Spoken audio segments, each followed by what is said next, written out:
গ্রামের নাম কালীগঞ্জ। স্থানীয় মন্দির বা কালী পুজো উপলক্ষে এই গ্রামটি জনপ্রিয়। এই গ্রামে বাস করতেন এক সৎ ও ধার্মিক পুরোহিত। তার নাম ছিল হরিদাস।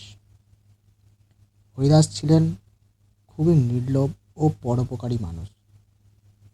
তিনি সবসময় গ্রামের মানুষদের সাহায্য করতেন এবং তাদের সৎ পথে চলার পরামর্শ দিতেন। গ্রামবাসীরা তাকে খুব সম্মান করতেন এবং যে কোনো সমস্যা হলে তার কাছে যেতেন। হরিদাসের জীবনে সম্পদ বলতে খুব সামান্যই ছিল। তার ছিল শুধু একটা ছোট্ট কুটির, কিছু পুরানো পোশাক আর কিছু প্রয়োজনীয় সামগ্রী। তিনি কখনো অর্থের জন্য পুজো করতেন না। যারা তাকে কিছু দিতেন তিনি শুধু সেটুকুই গ্রহণ করতেন, যা তার দিন কাটানোর জন্য যথেষ্ট ছিল। অতিরিক্ত কিছু পেলেই তিনি তা দান করে দিতেন গরিবদের। একদিন গ্রামের জমিদারের বাড়িতে এক বিরাট পুজোর আয়োজন হলো। জমিদার নিজেই এসে হরিদাসকে পুজো করার জন্য অনুরোধ করলেন।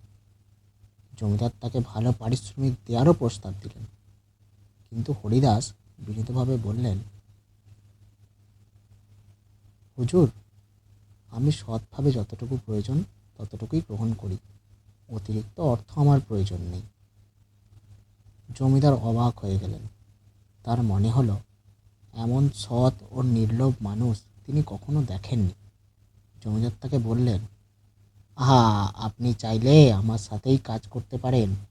আমার পুজো অর্চনা ধর্মীয় কাজ আপনিই করতে পারেন এবং আমি আপনাকে বড় সম্মান ও পারিশ্রমিক দেব। হরিদাস নম্রভাবে বললেন, মহারাজ, আমি সৎ পথে সরলভাবে জীবনযাপন করতে ভালোবাসি। আমার যা প্রয়োজন তা আমি এই গ্রামবাসীদের সেবার মাধ্যমে পাই। আমার সেবা যেন সকলের জন্য হয় সেই কামনা করি।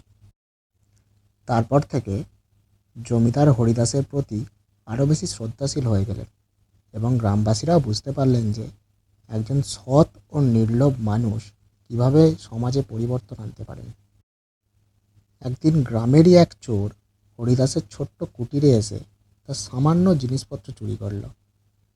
যখন সকালে গ্রামবাসীরা সেটা জানল, তারা ক্ষুব্ধ হয়ে উঠল। তারা চোরকে ধরে শাস্তি দিতে চাইছিল, কিন্তু হরিদাস তাদের থামিয়ে বললেন, একজন মানুষ কেন চুরি করে? কারণ সে দুঃখী, অজ্ঞান এবং পথভ্রষ্ট। শাস্তি দিয়ে আমরা তাকে আরও দূরে ঠেলে দেব, কিন্তু ক্ষমা করে দিলে হয়তো সে সঠিক পথে ফিরে আসতে পারে। গ্রামবাসী হতবাক হয়ে গেল। তারা বুঝল হরিদাসের উদারতা ও মহানুভবতার মর্ম। তার আন্তরিক কথায় চোরও প্রভাবিত হয়ে ক্ষমা চাইল এবং প্রতিজ্ঞা করল সে আর কখনো চুরি করবে না। এই গল্পটি আমাদের শেখায় সৎ জীবনযাপন এবং মানুষের প্রতি দয়া ও ক্ষমতাশীল একজন মানুষকে প্রকৃত সম্মান এনে দেয়। হরিদাসের মতো সৎ মানুষের দ্বারা সমাজে শান্তি ও উন্নতির পথ সুগম হয় আরও বেশি।